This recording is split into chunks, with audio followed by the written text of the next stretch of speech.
So, good evening, everyone. My name is Malcolm Leitner, and I am the Director of Operations for the Undergraduate Photography Program. I want to welcome you to this evening's event, something that I know I personally look forward to every year. So, thank you for coming out tonight. Before we get started, I just thought I would kind of refresh everyone's memory, and I'm going to actually read the description of what the panel is about. A panel of photographers featured in PDN's 30 issue, the magazine's roundup of new talent, offers perspectives on getting started in the industry. Panelists discussed how they got to where they are today, what they learned in school, and what they wish they had been taught, and offer their career advice. Without further ado, I think I'm going to go ahead and introduce the moderator, Megan Ahern, Managing Editor of PDN. Thank you all for coming. Thanks, Malcolm. Thank you all for coming. As Malcolm said, I am the managing editor of PDN, and I think I speak for all the editors when I say that the PDN's 30 issue is definitely our favorite issue to work on every year, not only because we get the opportunity to highlight the work of young up-and-coming photographers, but also because we get to learn how young photographers are navigating the industry today. And so really that's the goal of this panel today, to help you all understand how you can go from being a photography student to a professional photographer. And so we've amassed a panel that will hopefully give you some takeaways and advice.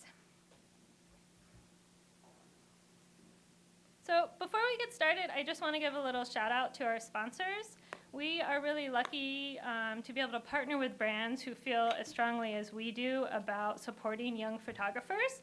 And this year we got some support from Sony, Canson, Offset, ASMP, and SVA.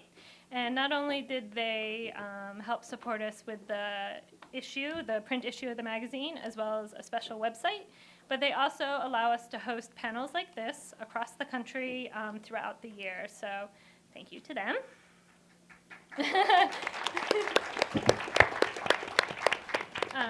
And so I just want to give you a quick idea of what you can expect tonight. I am going to introduce all of our panelists very quickly, just so you kind of know who everybody is. We're going to have a discussion on how you can navigate the industry today as a photographer. I am going to leave about 20 or 30 minutes for Q&A. So as we're discussing different topics, take a note, jot something down, and then when it's time, please don't be afraid to ask any questions. And after the panel, we're actually hosting a little reception out in the lobby. There will be drinks and food, and all of our sponsors will be there giving away goodies. But I also hope you take the opportunity to network with people at the reception, not just our panelists, but we have PDN editors here and other photographers. And I think that one of the themes that will emerge during this panel is how important connections and relationships are to your career. So definitely take advantage of the opportunity. So I'm going to quickly introduce everybody before we get started. Starting on my left are three of this year's PDN's 30 photographers. I have Bobby Doherty, Billy Kidd, and Brian Dabala. Next to Bobby is Tony Gale. He is a Sony he's a Sony artisan of imagery. Tony has been a lifestyle and portrait photographer for many years in New York. He's also taught photography classes, and he's really going to provide some insight on what he's learned in the industry so far, as well as what he tells his assistants and the young photographers he mentors. And then to give us a perspective on from a photo editor's perspective, we have Emily Shornick from The Cut. If you're not familiar with The Cut, it's New York Magazine's, I guess, fashion coverage section.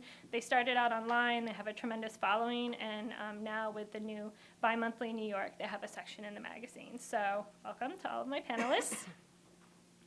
So Bobby, we're going to start with you. Hi. Bobby's actually a graduate of SVA. What year did you graduate? 2011. Okay, so I'm going to show some... Thank you. I'm going to show some of Bobby's early work because I thought it was interesting when we were talking in the lead up to this panel that even though when he graduated from SVA he had been studying photography, it still took him a little time to kind of find his style. So can you tell us a little bit more about that? Yes. Well, that one. This is a picture that I took while I was in school, which I took many of, but this is just kind of an example of the kind of work I was doing before I ever had any idea of the kind of pictures I'd be taking now, where I would just kind of bring my camera around with me constantly and just kind of, I guess I was like in some way looking for still life just through things around me and in some way changing them sometimes, but just kind of trying to do like a diaristic thing out of stuff.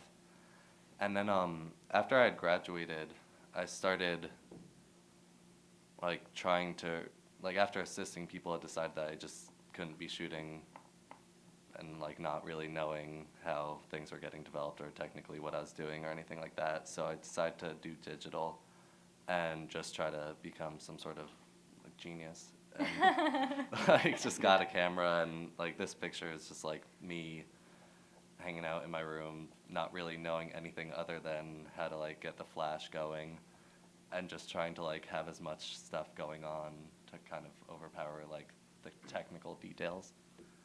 And yeah, just kind of like this too, just really simple ideas and just kind of not really focusing so much on how I wanted it to look, but how to like really accomplish some sort of like real great idea with as minimal like technical ability as possible. Well, I like that you mentioned your bedroom, because this is a picture of Bobby's setup at home. And I think when people graduate from school and they want to start a career in photography, I think the impulse is to buy gear or rent a studio, but clearly you have shown us that that's not the case, right? No. So what made you set up something at home versus trying to find a studio space? I didn't have any money, and I had 2 flashes. Okay. And a camera and stools, but I think I have those stools too. yeah, I mean, I still didn't, it never even crossed my mind because I had no idea really what I was doing. I was still kind of figuring it out, so it just like seemed like the obvious thing to like get some paper from like Blick, just like call it a background. And so as you were taking pictures and experimenting, were you also reaching out to photographers to see if you could assist them? Yeah, I mean, I definitely wanted to be around photographers and actually see how things worked after I graduated. Cause while I Like was in a there, studio, you mean? yeah, like in a studio, and just like figure out how being on a photo shoot worked and stuff. So while I was assisting, I was still shooting all of this on my own, but was definitely trying to only reach out to people whose work I already kind of knew and like didn't feel so far away from. Like I wasn't emailing like the top photographers in like the country or anything like that. Like a lot of it was just like people whose stuff I'd seen online that I really liked and I thought might like what I did too.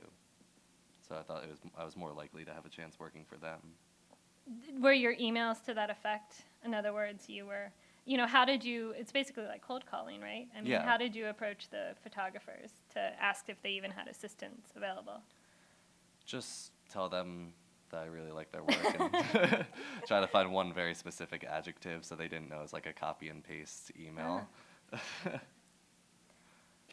Here, I wanted to include a picture of your Tumblr. This is from your archive, just because when we were talking about you approaching photographers to assist, you mentioned that a lot of them had even already seen your work online. Mm-hmm. That I assume was from your Tumblr. Yes. So that I feel like is representative of kind of why you always want to be shooting and why you always want to be posting your work, because you kind of never know who's going to see it. Yeah. And I mean, I'm just like, I really like the process of just, I mean, because I'm shooting in the studio, so everything's pretty much just like happening very quickly and it's done. But I really like how rapid it is to just like take a picture, edit it, and put it online and like see if people like it. Are you pretty active on Tumblr? Do you like other people's pictures too, or is it mostly just, okay, that's good. So I want to talk a little bit about your assisting, because it kind of got you where you are today. If you guys aren't familiar with Bobby's work, he's actually a staff photographer for New York Magazine. So can you kind of tell us how that connection came about? Well, just from assisting people, I was just introduced to other people that they knew who might need work. I mean, I don't know, people need assistance all the time and people leave town. But I was just introduced to this photographer named Lucas Michael, who shoots the like lookbook section of the magazine, which is just like people on the street. They just like set up a white seamless and find like funny people and photograph them on the street. And I was assisting him doing that like a few times before I felt like pretty like good friends with the editor who was coming along with that at the magazine. So then I actually like sent her my pictures and met up with her. And from that meeting, I like met Jodie Kwan, the director of the magazine, and she's like, okay, this is really great. And then I got home and she's like, we have this great assignment for you. And, like, it was like my first like real job, and it was a series of openers for the Best of New York, which they do every year, where I think it's like 7 or 8 pictures, and they're different categories. It's like home and help or like food or shopping. And they pretty much just were like, you have like a week and a half and this budget for everything, just like do what you want, but like keep us updated. So like all throughout that whole week and a half, I was just going around like dollar stores and like Whole Foods and stuff and just trying to find things I really responded to, which was a lot like when I was in school and just carrying around 35mm cameras shooting stuff that I was attracted to. It felt very much like that, just trying to like, yeah. And then I was just emailing them the pictures as I was going, and they loved it. And then, yeah, they were published, and like immediately after that, I was just getting emails about working and stuff. And then like 2 months later, started at the magazine. So what's it like being a staff photographer? I feel like it's a little bit of an elusive position nowadays. I mean, it's great. I have a tiny little room in like, well, actually it's weird because I'm like in an office. Emily sits outside my door. She has her, well, not actually, but, yeah, so I'm like in an office environment being like a punky little photographer. Like, and I mean, it's great because it's a very like, there's not a lot of like having to worry that what I'm doing isn't going to work, because I can just immediately talk to the editors and get their help and just identify things. But it's also good because I just have a lot of freedom to just, there are certain assignments where it's just, they want to know what's going on, but like they know I can photograph a plate of food at this point, so it's just kind of like, just shoot it and like put it on the server. So, yeah. Well, I wanted to talk about a point you made, which was that you believe pretty strongly that you should shoot the work that you believe in and that you feel proud of, and that the work will come after that. Yeah, no, I definitely agree. Didn't you have an experience early on where you worked for Huffington Post or something, and Oh, you were yeah. shooting stuff you didn't like? And Well, yeah, right when I got out of school, I got a job there shooting like beauty products, and it was like fine, it was great because I had a job. But then it just like turned into a total like making Photoshop collages mess, and I just wasn't happy at all, so I left. And that was really when I started assisting, just to kind of feel like I was starting over and starting from the beginning instead of having this like weird experience that like I didn't like the work that I did there, and even though it was getting paid for it, it wasn't the kind of stuff that I wanted to try to get work from. so I would say your advice is to shoot the work you want to Yeah, get shoot paid the to work, shoot yeah. eventually, right? Yeah, no, I mean, it's important to actually be making the kind of photos that you would want to get paid to do before trying to get paid to do it, I guess. Yeah. Makes sense. Yeah. So, well, thank you. Billy, Thanks. you're up next. Billy had a little bit of a different journey. I believe you said when we spoke for the issue that you were kind of always a techie kid. He grew up loving, being into computers and stuff, and actually took a couple photo classes on a whim, right, in college? Yeah, you know what, when I took photo classes, I didn't even know any money could be made in photography. Yeah. I just thought it was just, I never put 2 and 2 together how many billions of dollars were in the advertising industry. And so when I was younger, I had a son at the age of 18, and so I didn't go to college. I just decided to work and work and work and work. But when I was about, I don't even remember, I went to college, to community college, and just took a couple photo classes, and yeah, that led to me assisting for a photographer. And once I started assisting him, I realized school wasn't for me. Right. Just wasn't right for me. I'm not saying don't drop out of school. Keep going to school, but yeah, for me it was just better to assist somebody and learn what I wanted to know. So you got a lot of hands-on training, and then this was in Arizona, so then you kind of moved to New York with a little bit of a suitcase and a dream. Am I correct? You know what?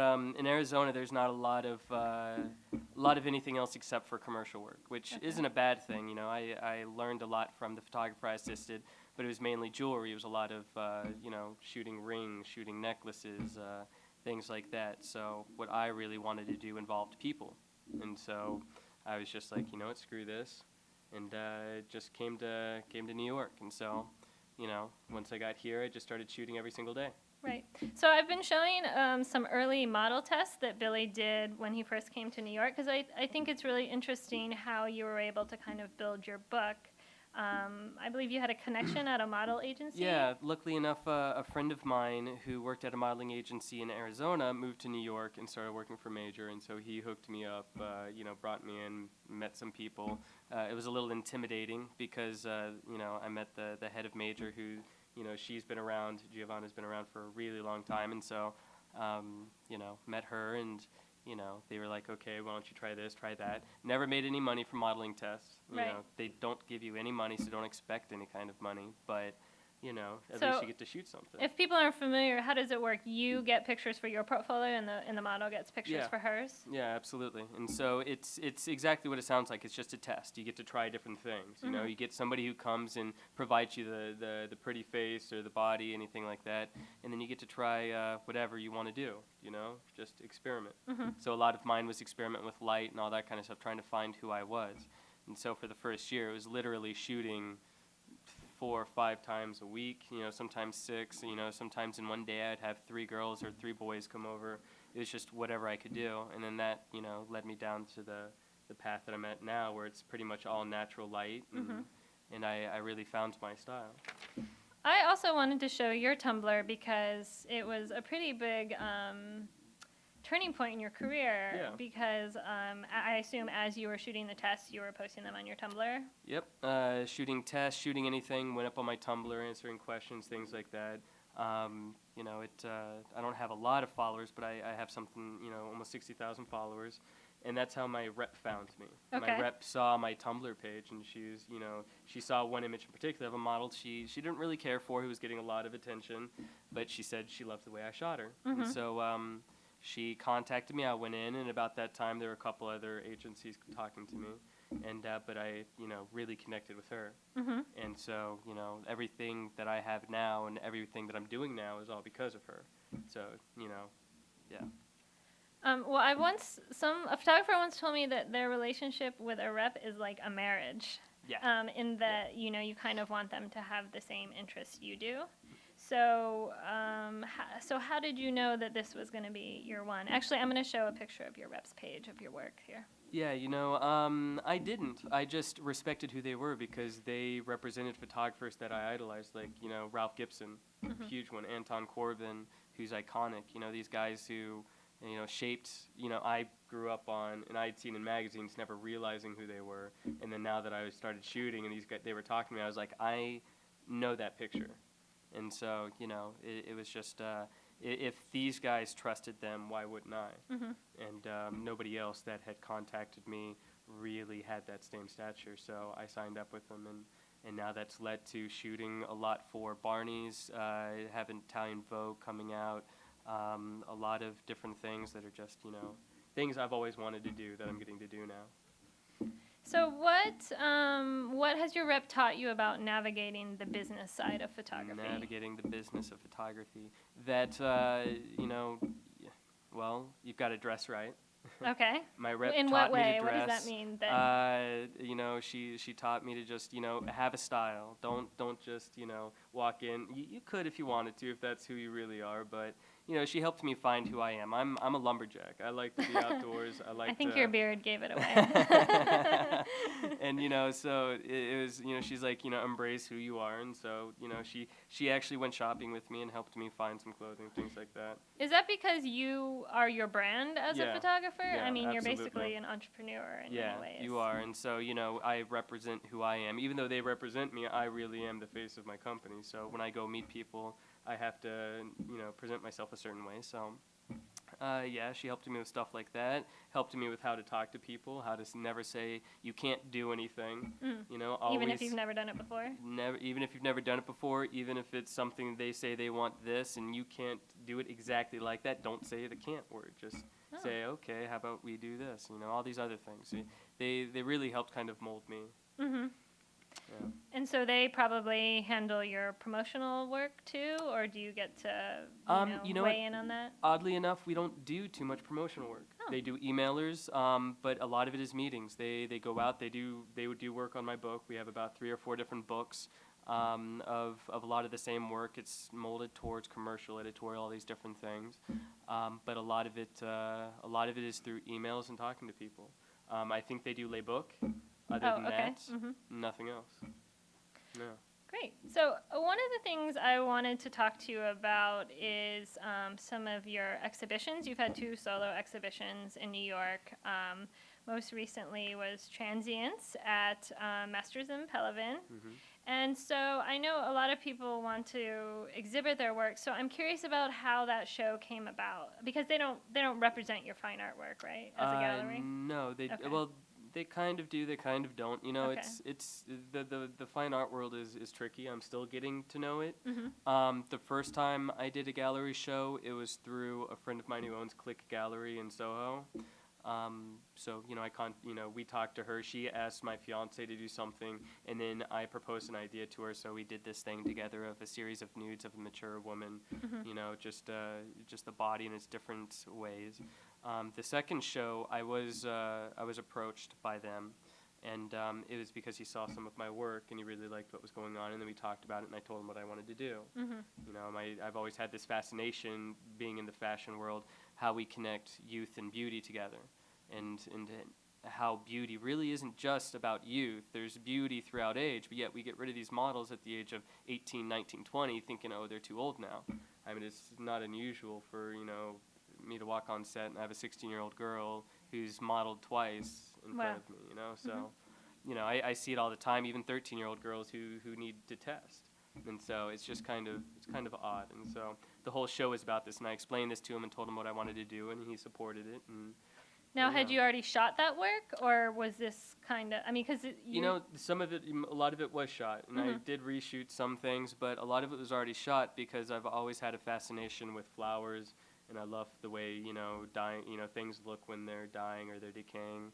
So I used that, and then I've been you've seen my work. I love shooting women, and so I've been shooting women, the bodies for a long time. And so the whole show, if you don't know, the whole show is this juxtaposition of decaying flowers with these young bodies. And so, yeah, it was just about printing that and going about that. Any big lessons that you learned from have a lot of money. 2? Have a lot of money. For what? For framing? Printing and framing. Okay. Framing was the most expensive thing. You think printing would be, but framing was the most expensive thing. So does that come out of your pocket as an all artist? my pocket. Yeah. Interesting. Okay. Yeah, I didn't want see here's the tricky thing that I really didn't know before this, because the first show we didn't really discuss it, but before this show, if you have different rights. If they put in money, then they have rights to your work, and I don't want them to have rights to my work. So I wanted to cover everything. Gotcha. There was another group show I did where he, the owner of the gallery, paid for everything, and so now he owns those works even if they don't sell. I see. Yeah. Great. Yeah. Well, thank you. So, Brian, you're up next.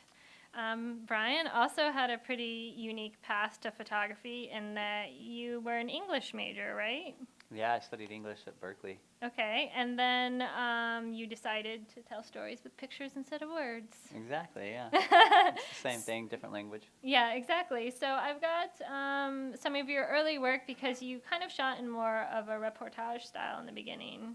Yeah, I was attracted to photojournalism, got into it for the usual reasons, romantic What are those lifestyle, reasons? Oh. a sense of social justice, and just the fact that every day would be different. You'd be interacting with different people, and it's still like that, and it's still great. And this was an early project I did, just self-funded. Went down to Colombia and roamed around on buses until I found places that were interesting to me. We kind of cover this a little bit in your profile in the magazine, but you had a little bit of a serendipitous meeting with a Wall Street Journal photo editor, right? Yeah, right Okay. after I finished that project, I came back to New York and I was hanging out with a buddy, Alex Welsh, and he invited me to a bar and we met with a couple other photographers. I started talking about my project, got really passionate about what it meant, and kind of naive about all of it. But this photographer was like, "Oh, it sounds good. I'm gonna look it up." By the way, I'm a photo editor at the Wall Street Journal, and he was so young. His name's Matt Craig. He was maybe 23 or 24 at the time, and he was a page one editor, just a serious badass dude. And he called me a week later and gave me my first assignment to go photograph the Robin Hood Ball, which was like a big charity event. Oprah was there, Tom Hanks, all these people, and I was one of like 2 photographers allowed in there. And I wore this suit that I got made in Vietnam for $40. It was like a burlap sack. Oh, nice. And I didn't have proper dress shoes. I wore like those winos you get at the Army Navy store, and just went in there and faked it till I made it. And first assignment, and then the picture editor who actually edited the story, it was his first day. Oh. So my first assignment was his first day, and we had a wonderful working relationship for 3 years until he left the journal. Oh, cool. Well, I thought it was interesting that you kind of, after shooting almost exclusively for Wall Street Journal, decided to branch out and do what you called marketing work, but really I think is on the cusp of what's going on right now. So can you tell everybody a little bit more about how you define that? Sure. Well, to backtrack just a little bit, I worked a lot for Wall Street Journal. They're probably half of my income and assignments for a couple of years, but I always made sure to work for other people. Like, never wanted to have all my eggs in one basket, because you never know, if you blow that assignment, then it's all gone. So I was working for some smaller magazines and some lifestyle companies, and I was working a lot with Vice and their marketing company, and just realized there's such a huge market for photography that's not necessarily commercial. It's not slick, overly produced ads, but it's also not photojournalism. Ultimately, you're trying to sell a product. And so I started doing more of that, and that's how I ended up here. That's how I ended up in Tanzania with this beautiful model on a safari. It was through J. Crew. I was working for some other brands, and they saw some Fashion Week coverage I did for New York Times T magazine of their show, and they asked me to do their show for them the next season. And I went and did it exactly the same as I did it before, and they liked it, and they asked me to start shooting for their social media networks, channels. So a lot of what I'm doing nowadays is shooting for their Instagram and their Tumblr, and I think it's really interesting, and it's something that you students should maybe pursue if you are looking for something that's kind of in between traditional documentary photography and traditional advertising, because you get to go and make photos that are candid and not so produced, and I have so much creative freedom, but at the same time it pays a lot better, and there's it's the photojournalism world can be really tough, and it can chew a lot of people up and spit them out, and I think it's a very noble pursuit. It's my favorite kind of photography, but this other stuff really helps you to have a comfortable living at the same time. It's fun, and there's a lot of creative freedom with it. This is an example of J. Crew's Instagram, just to kind of illustrate your point, which is it's not all screaming buy these products. It's more about embracing, I guess, the J. Crew lifestyle, right? Exactly. Yeah. And selling people on the lifestyle. It's honestly so similar in scope to what I was doing for the lifestyle sections of the newspaper. We do studio tours and artist portraits and style shoots. Do all that stuff all the time for the newspaper, and now I do it for J. Crew, and honestly, they kind of pick more interesting photos. Like this kind of stuff I couldn't ever get to run in the newspaper, but they ran this as a billboard for when they were opening a store in London. So it's a unique position, and there's so much of it out there. The thing with social media is there's no defined look so far. We know what advertising is supposed to look at. We look at the magazine and, oh, there it is. But social media is still growing, and it's there's an intimacy involved in it. The reason you want to follow all of your celebrities on Twitter or Tumblr is because you get this direct access. Brands want to do that too. And so the style of it is new and it's fresh, and we get to help define it as young photographers. So it's a cool, exciting thing. And I feel like also a brand might be willing to take not a risk, but a chance on a younger photographer in something like a social media campaign versus a massive, huge commercial advertising campaign. Absolutely. So it's a good way to build your book too. you can always delete it. Yeah, If you don't like it, that's not doing well, delete. Well, I've got a picture of your blog here because I thought it was interesting, or I guess this is different versions of your blog. Yeah, well, I liked how you said that you kind of shared a blog when you were starting out with a couple different photographers, and you all kind of supported each other and shared basically exposure. yeah, this is something we started in 2006, February 2006, so it's been 8 years now, which is insane to think about. And it's called Love Brian, and it was before Blogger was around, before Tumblr, just kind of built it from the ground up, and invited my friends to join. It's kind of a silly name, but it's actually representative of, there's probably been 20 photographers over the years. Now we kind of like whittled it down to 6 or so that post regularly.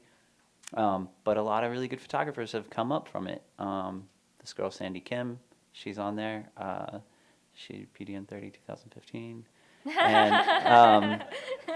And my buddy Mike Bellamy and Alan Ying, a bunch of people have joined, and this is just over the years. I like to always update the front page, the main picture. So this is, and if you can go to like internetarchive.com or something like that, and there's all these screenshots of your website throughout the years, and it's so weird to go back and see what it used to look like. And so I grabbed all these one day for a different talk I did.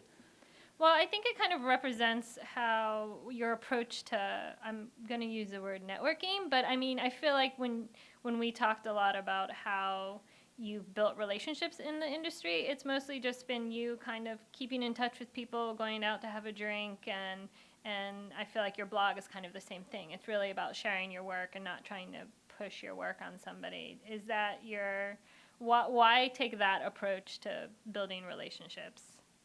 There's a lot of ways to do it. I have some friends who are so good at like zeroing in and like, that's the person I need to meet and this is how I should talk to them. What's worked for me is to just be sincere.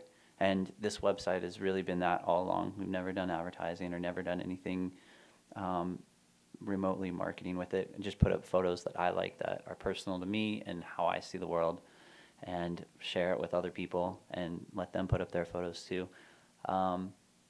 That's been my best approach, and I think it works well in places like New York City, where you can actually physically run into someone that you might work for and have an actual conversation and get to be yourself. But I have a friend who emailed me. He said he was moving to like this rural part of the mid-Atlantic, and he was asking about how to work, and I don't know what you do then.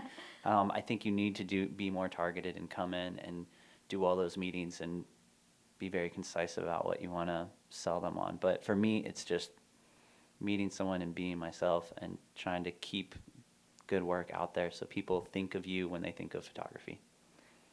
This is a boring slide, but I like it because you have some general business practices you follow. And so can you tell us a little bit about what they are? Yeah, this is, that's the actual day rate that $1 million from J. Crew. No big $1 million deal. a day, that's normal, right? No, I just put that together. Part of how I've done as well as I have is just by being super professional. And I didn't know anything about going into this. I never went to school for photo, never went to school for business. But for those first few years, you're more of a business person than you are a photographer. Totally. I think that's how it is for a lot of people.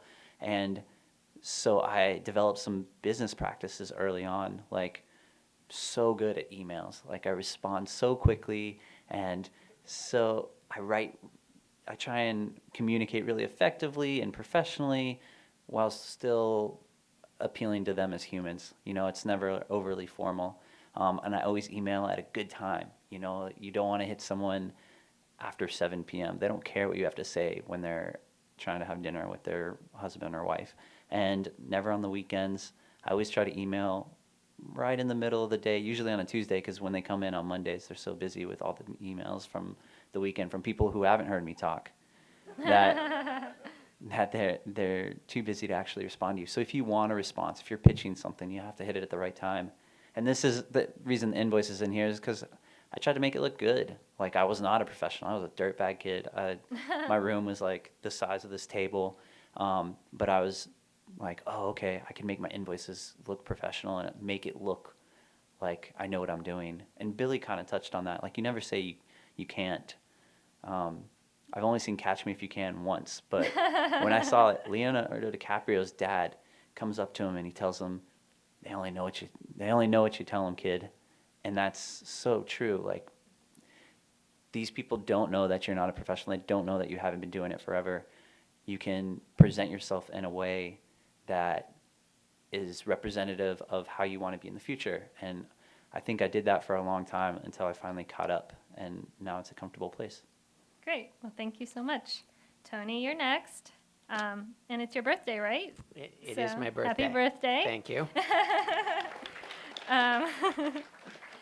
So, Tony, I feel like you have really good advice on how people can start building their networks now to like build on them later in their career. So why don't you tell us a little bit about that? All right. So I assume at least several of you are still in school, right? Anybody still in school? Nobody? Not a single person? All right. Well, the 4 people over there who are still in school should take advantage of that. While you're in school, everybody in the world wants to help you. Everybody wants to help the students. When you get out of school, people want to help you, but it's not as much. So everybody you meet, use their contacts, your teachers, your other students. If you're in a school that has other departments, which all of them do, if there's an advertising department, you want to meet those people because they're going to graduate and go into advertising or magazine editing or whatever. You want to meet all of those people, and you want to take advantage of that, and you want to help them, because part of what makes networking work is that you help other people. So in school, take advantage of that. As you're getting out of school, you want to go everywhere you can and meet everybody you can.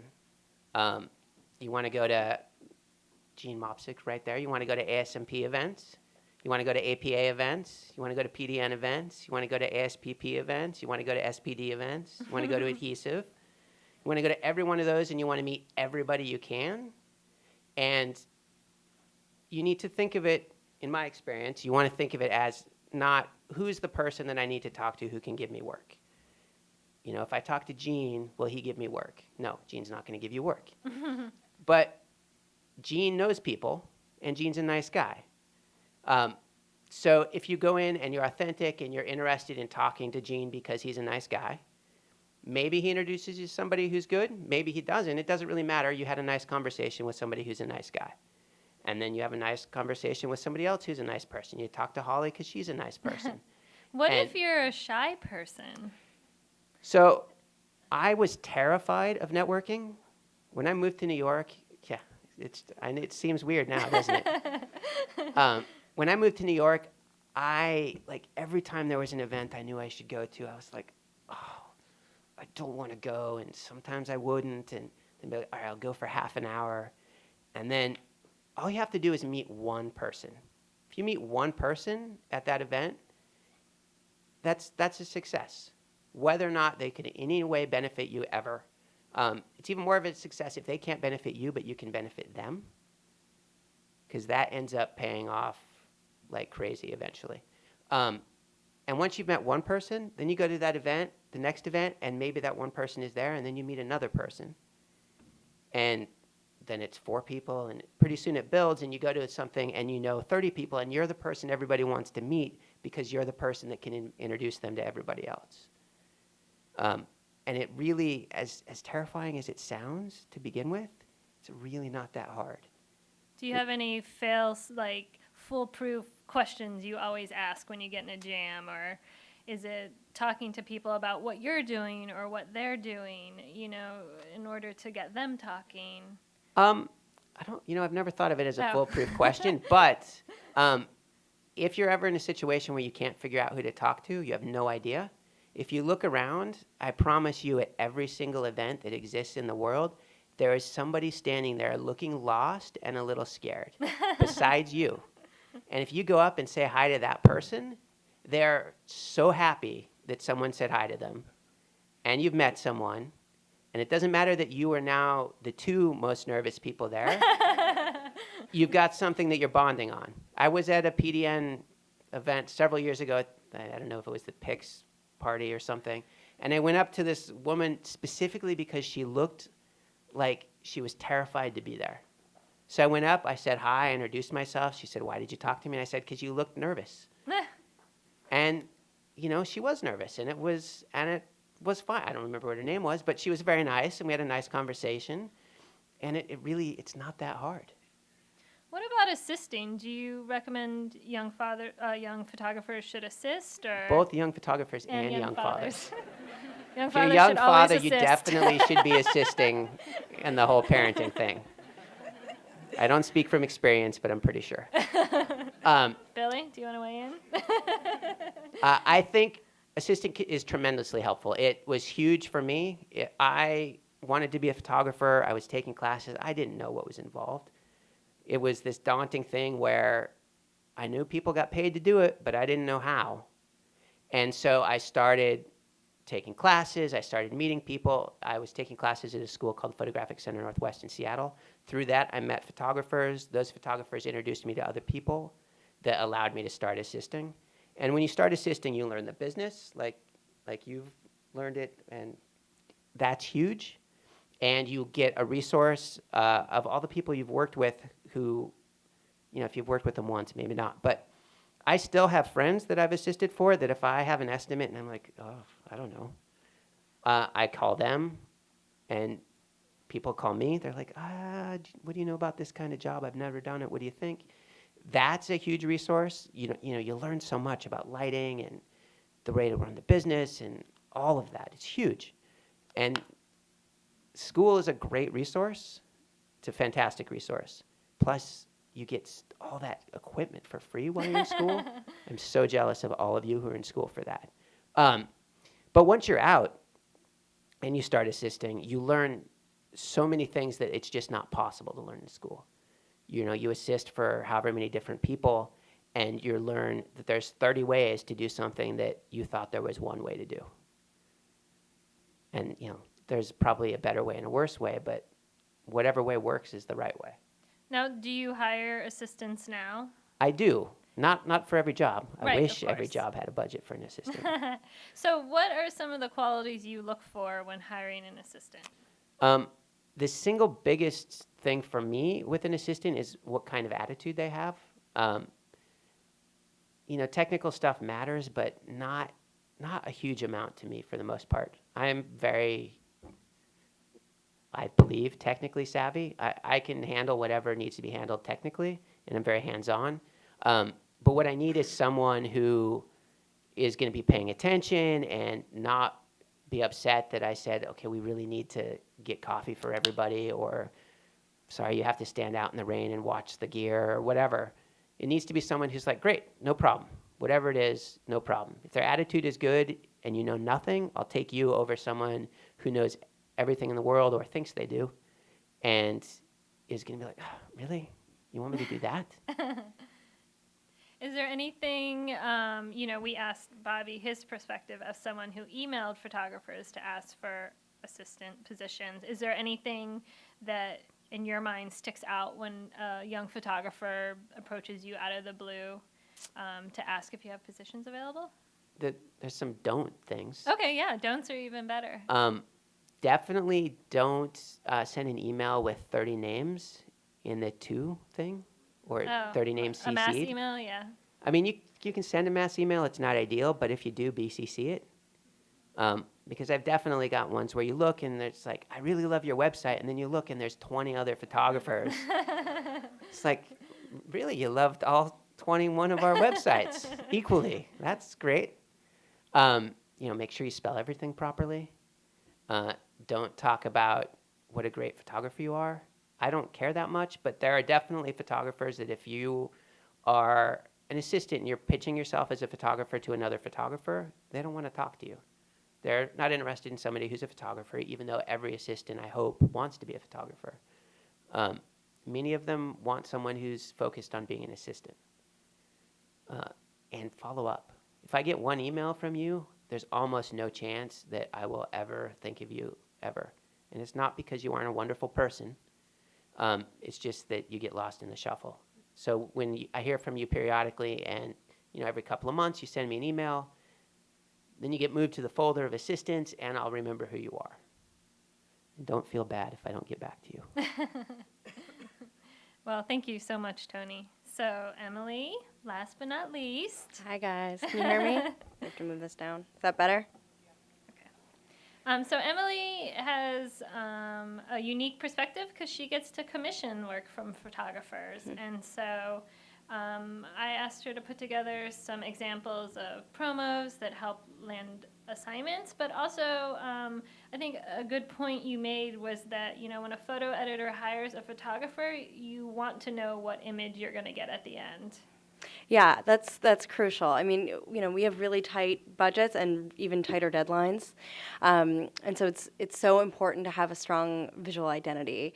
I don't want to be surprised when I get your contact sheet. I want to be able to pre-visualize what I'm paying for. So this here right behind me is Maciek Jasek, and we just did a shoot with him. So this is personal work on your left. And on the right is a shoot he did for the New Republic. That's Chuck Schumer. And you could see that his style was consistent between his personal work and his assignment work, and that was really important to me, that I knew that he would be able to deliver the same style that was true to his eye, but also he could do that in a professional setting. So then this is the shoot we did together. And you can see it's totally the same vibe. I mean, obviously he's all about the gels, so it's hard not to be consistent with that. But so, how do you like photographers to send you promotions about their work? Do you have a preference? Email. Definitely the best way to get in touch with me. I do look at promos when I get them in the mail, but to be honest with you, most of them end up in a drawer under my desk, and it's a big drawer, and I don't go back into it unless I'm really desperate. And with email, it's so much easier for me to look at your website. If I get a promo thing in the mail, I don't want to have to then go to my computer and type in a URL. It's just, honestly, we're really busy, and it's a lot of extra work. If I'm getting an email with a link, it's so much easier to bookmark you.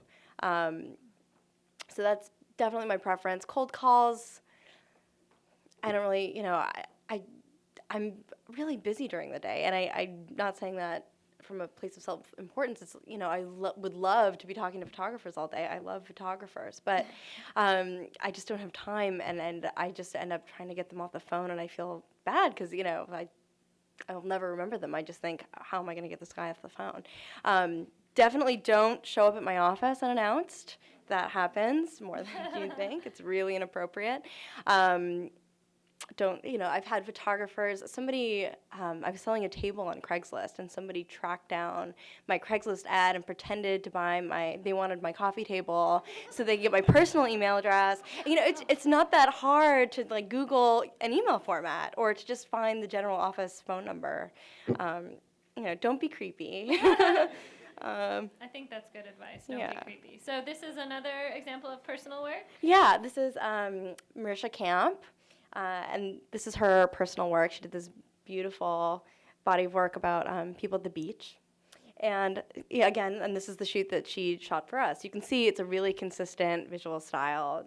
She's really able to bring somebody out of a crowded place with the handhold flash thing, and it works well, I think. And this is Tom Medvedich. I met him at a portfolio review, which is another great way to meet photo editors. And I could see from this that his work was really graphic, which translates really well into mobile, which is something you should all be thinking about. Sometimes up to 40% of our traffic is mobile, so I have to be thinking about things that are going to look good this big. So something that's really punchy like this translates well. And I don't have more of his work up here, but he's really good at lighting metal, and you could tell from his book that he was really passionate about lighting metal. And so we ended up doing this beauty guide together on Mylar, because he's just really excited about reflective surfaces. And so one of your things that we talked about before the panel is having an online presence. So I like that you showed this because it's Flickr. It's not a fancy website. It's just a place to show someone's work. Yeah, this is from Synchrodogs, this Ukrainian couple, and I found them on Flickr years ago, and I've been tracking them since. But you don't need a fancy website. If anything, I hate a Flash website. It's just you've got to wait for the thing to load. It doesn't work half the time. You've got to switch browsers. I just want to see your work. I want to see it. I want straightforward, here's the work. I just want it in front of my face. I don't want to watch a video. I don't want to wait for the music to load. I just want to look at pictures. And so this is really simple, and it was still effective. And I don't have it in here, but their website, they have, and this is another really important point, it's so easy to contact them. They have 2 email addresses, 2 phone numbers, a Flickr account, a Facebook account, I think a Tumblr. It's like all listed in one very clear place. You would not believe how many photographers do not put where they live on their websites. And that's so important. If I can't figure out where you live, I'm never going to hire you, ever. And a lot of photographers, when they travel, they let you know, and that's really helpful too. Like Amy Lombard, who I'll show you later, she's doing a shoot for me right now in Japan because she happened to be going there, so we found a project for her. So this was the assignment. Yes, that this is the assignment that we did together. Here's Amy's, since you mentioned it. Yeah, so Amy is somebody I found on this blog, Flack Photo, which is a great way to get your work in front of editors also. I definitely read photo blogs whenever I have a free moment. I know all the other photo editors do too. And I loved this picture so much. And so I went and I saw her website, and it was, more of this great square format, very straight on kind of gritty thing. And so we had an assignment coming up for female football fans at a Giants game, and I thought she'd be perfect for it, and she really delivered. And we've been working together ever since. And she shoots a lot for the magazine now as well. Well, So this is Oh, no, go ahead. Oh, this is a shoot that she did on, it was a doggy fashion show, I think. And it was something that she pitched, which is another thing you guys should be doing. It's really, sorry, I'm so tongue-tied. I'm so bad at this. She came up with a story that she knew fit her client. She knew that it was appropriate for our website. So it was something we were able to work together on, and I was able to, pay her to do the work, and she was able to get the access that she needed by using the New York Magazine name. And so it's always to your benefit to be proactive about finding the story before the story finds you. I also think you make a good point that you want to make sure that your work fits the editorial vision of a magazine or a website. Are you saying that photographers who want to shoot for New York Magazine but don't look like New York Magazine shouldn't pitch you, or should they be more selective? Or I'm always happy to hear from other photographers because, for example, I met this photographer, Poonwatchtara Ampaiwan, at a portfolio review a few years ago, at an ASMP portfolio review, actually. Shout out to you guys. And, at the time I was working at Lucky Magazine, his work was completely inappropriate for what I was doing, but he did keep in touch with me, and I ended up hiring him for a shoot at the Cut, and we also picked up a story he had done that was personal work. So I don't think it's always wrong to talk to people who aren't your target demographic, but you shouldn't hound them. That was just kind of a chance encounter, and I expressed interest in his work, so he kept in touch with me. But, when a sports photographer is emailing me every day, I'm just going to ignore it because I have no place for him. And it's a waste of his time and it's a waste of my time. And so keeping in touch is what, every couple months, kind of letting you know what they're doing and where they're at? Yeah, I love to get an email now and then that says, hey, here's a shoot I did for so-and-so, or hey, here's a personal project I'm working on. I don't want to be contacted weekly, but I would say quarterly is a good approach. And I was wondering if you can talk briefly about, people who shoot for the magazine and have to deal with things like embargoes and copyright. Yeah, as young photographers, I'm always really surprised how, uneducated you are about, not you personally, but, as a group, that sometimes they're uneducated about their own copyright, their own rights to their work. You guys should be prepared to negotiate a contract and to, make sure that you have the rights and understand what the embargo means and, not be distributing things that you don't have permission to. I find that I run into that problem sometimes with younger photographers, especially with social media. That can really be a problem. People tweeting things from shoots that shouldn't be happening. But, I think it's Photo Shelter has a really good downloadable guide to copyright that's so straightforward, and it's a really nice resource. You guys should all take a look at that. Great. Well, thank you all so much. And like I said, I wanted to reserve the last 20 or 30 minutes. I know we got a little bit of a late start, but I wanted to open up to the panel and the audience if you all have any questions. I just totally ignore my website. Sorry. Well, I mean, but like I really every week I'm thinking like, oh, I really need to update this, but then it's also just kind of like so easy not to. It's like when you Google my name, the Tumblr's just like right beneath it, so I would hope someone would click on it. But yeah, I mean, it's just. Is that because it's easier for you to update your Tumblr Yeah, versus all I your have to do website? is just click it. I have no idea how to update Right. my website.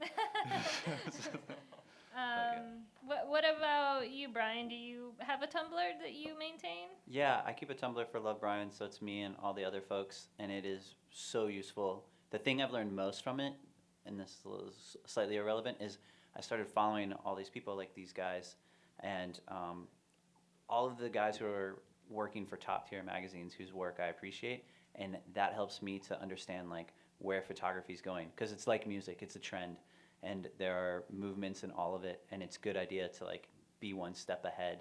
And so I use the Tumblr more so for my personal edification, also to put out work that's current that won't necessarily make it onto my website, because your portfolio should be pretty pared down, but that doesn't mean you didn't take a photo you were proud of that maybe doesn't have as long a shelf life. And it's also good for tear sheets. If you have anything published, you can put that out there. And it's good to reblog other people's stuff, because then they'll reblog your stuff and more followers, and it gets pretty out of hand at some point, which is good out of hand. Yeah. So keep the real gems for your website, and be liberal and fun with your Tumblr. Emily, as a photo editor, do you have a preference or?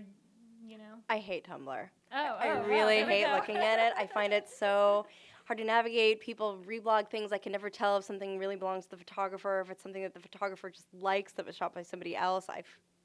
I would much rather look at a website any day. And, Billy, your Tumblr was really popular. Were you also maintaining a website at the same time? Yeah. Yes, absolutely. Yeah, actually, I agree with everything that Brian said. Oh, okay. Is that my Tumblr is everything that I shoot, everything that I want to show people, but my website is that, it's contained. It's Right. everything that it's the few things I think my clients should see. I gotcha.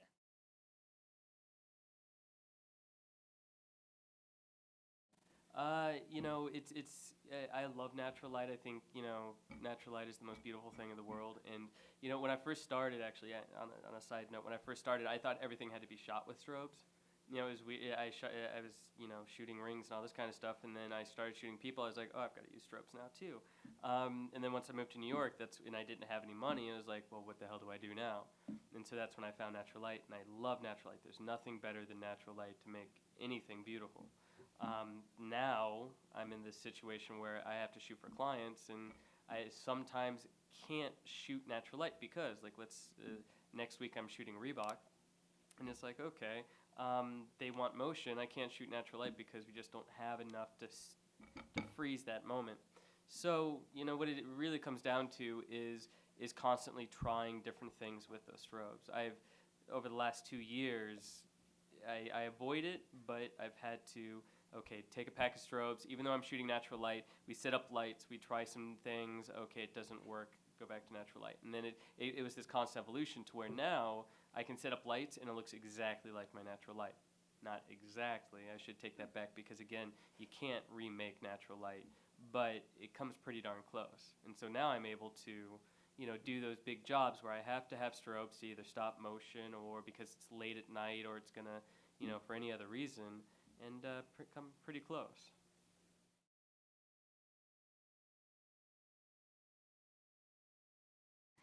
For me, Facebook is the most important social media thing I use. I think some of that may have to do with how old you are. I'm older than these whippersnappers here. But for me, Facebook is huge. There's a promo I did that I put a picture of on Facebook yesterday, and there's like 90 people that liked it and 40 comments. And some of the people that liked it and commented are art buyers who don't have one yet.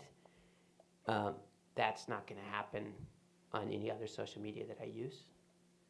So for me, it's huge. Is it huge because you like the feedback, or is it huge because you've been able to make connections? Or It's huge for me because of the way I've been able to make connections. It allows me to sort of communicate in a not super aggressive way.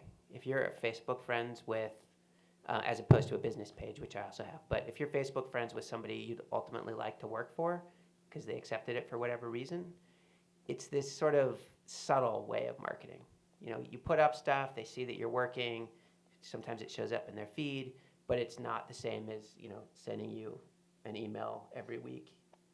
But at the same time, they're aware of you.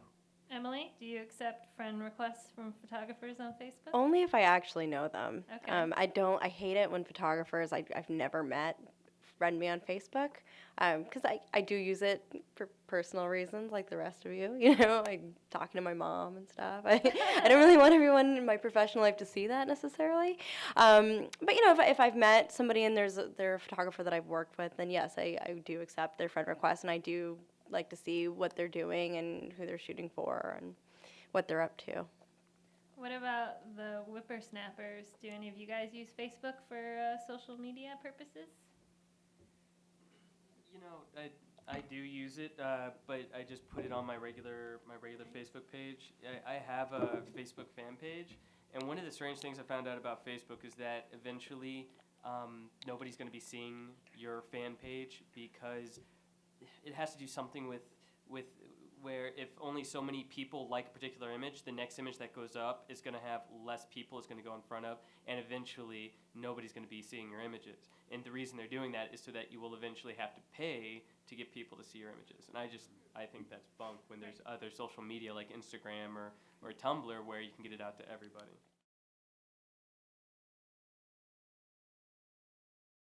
Yeah, I shot an assignment today, and I have Wall Street Journal on Friday. So I still do it.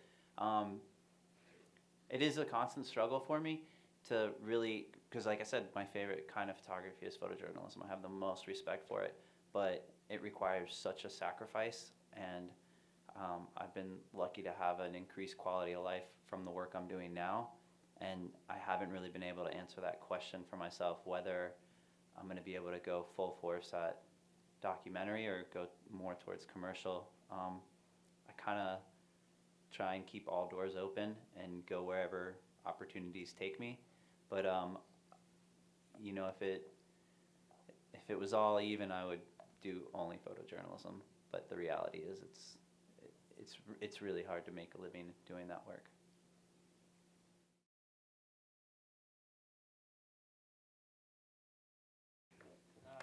Business. I wish I knew business before I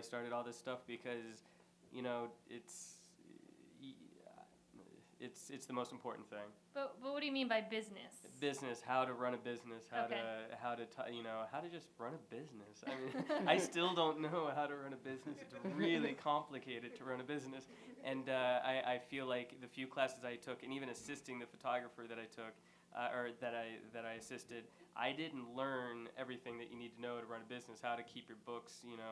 I'm still, my accountant argues with me daily on what I need to do to keep my books straight, and it's like, I wish instead of taking the photo classes and all this other stuff, I had pursued photography on my own and then taken some business classes. One thing I would say is it's okay to ask people who are more experienced than you for help. If somebody comes to you with a shoot and you have no idea how to approach it or have no idea how to price it, people are really good about answering those questions. If you call, you can call a rep, you can call a photographer, all of that. Just be okay asking for help. And can be daunting, I think, when you're starting out. You feel like there's all these people that know all these things and you don't know anything. And you just ask. I think that I was really naive about the different types of photography early on. I just figured I'm a photographer, I'll take pictures. It took me a long time to realize that there's kind of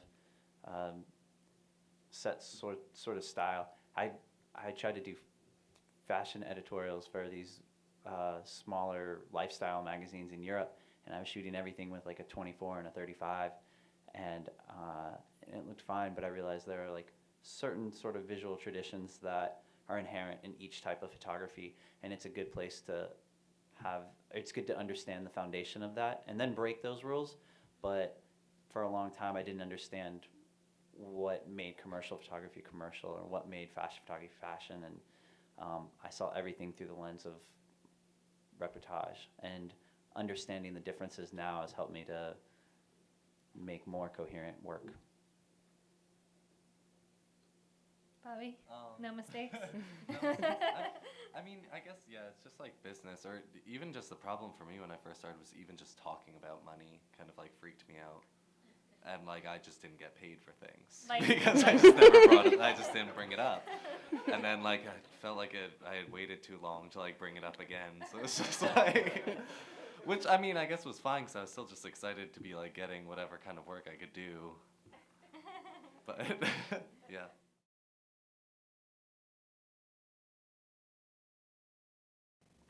I mean, dependability, I know it's a really general term, but, the most important thing, I guess, is deadlines, especially when I'm working with a web-based platform. 20 minutes makes a really big difference. So, just somebody who's, like, really responsive, who picks up the phone when I call. I want to make sure that I can communicate with somebody and that they're going to deliver. I think for me it's been good communication has helped me to create really good working relationships with my main clients. I'll be hanging out with a friend and they'll get a phone call and like, oh, I don't know that number, and just not pick it up. I always pick up. That's probably someone who wants to hire you, or someone who wants to know why the photos aren't there, or something like that. And so having good communication is really helpful. And talking to people like humans too. I think because they're in a position of power, we often talk to them in a more formal way than we talk to our friends. But the reality of it is like me and Emily can go hang out and get a beer and it's not going to be weird. We're like same age, same thing. Most of the photo editors are like that. So just approach them as humans, respect, and don't make them feel weird and awkward. Don't call them sir or ma'am or whatever. And just to build off of what Brian's saying, I mean, yeah, that's probably the most important thing, is picking up the phone and answering really fast. Because a lot of times I'll find out at 4:30 p.m. that I have need to shoot something at 6:30 p.m. And if you don't call me back until 5:15, you've lost the job.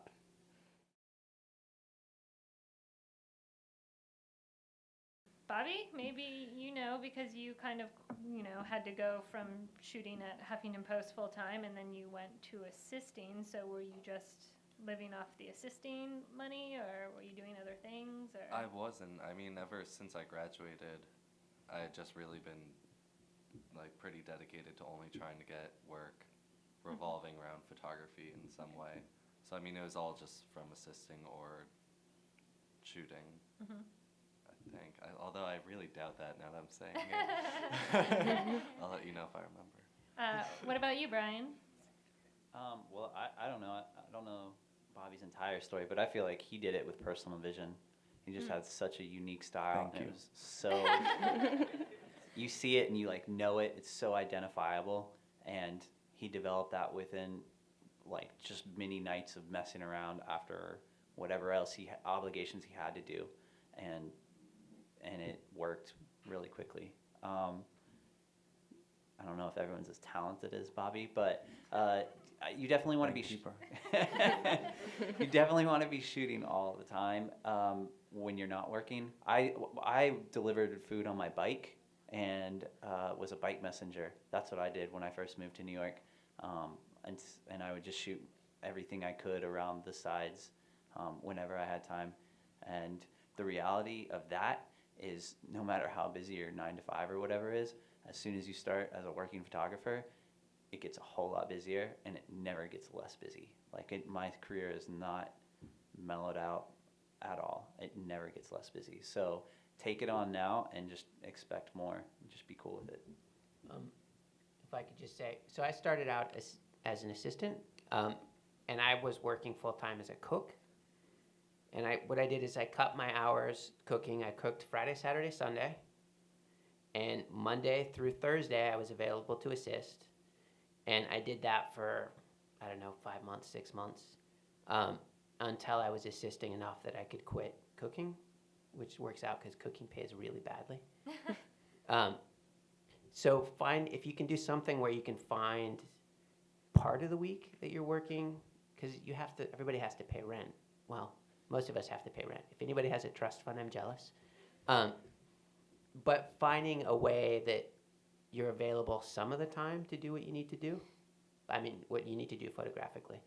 And if someone calls you and you have to cook, I had to cook, you have to do whatever it is that you do, don't ever tell them it's because of your regular job. Just say you're booked. You just booked that day. They don't need to know that you have a regular job because they don't. They only know what you tell them.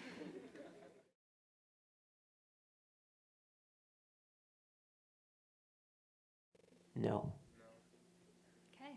No, just do it. If you love it, just do it every single day, and it'll happen for you. You just have to dedicate yourself and love what you do, and yeah. Great. So we kind of got off to a late start here, and I don't want to go too deep into the party time, which is kind of happening right now. So if there are any other questions, I'm happy to take 1 or 2 more, and then of course we'll be around out in the reception area.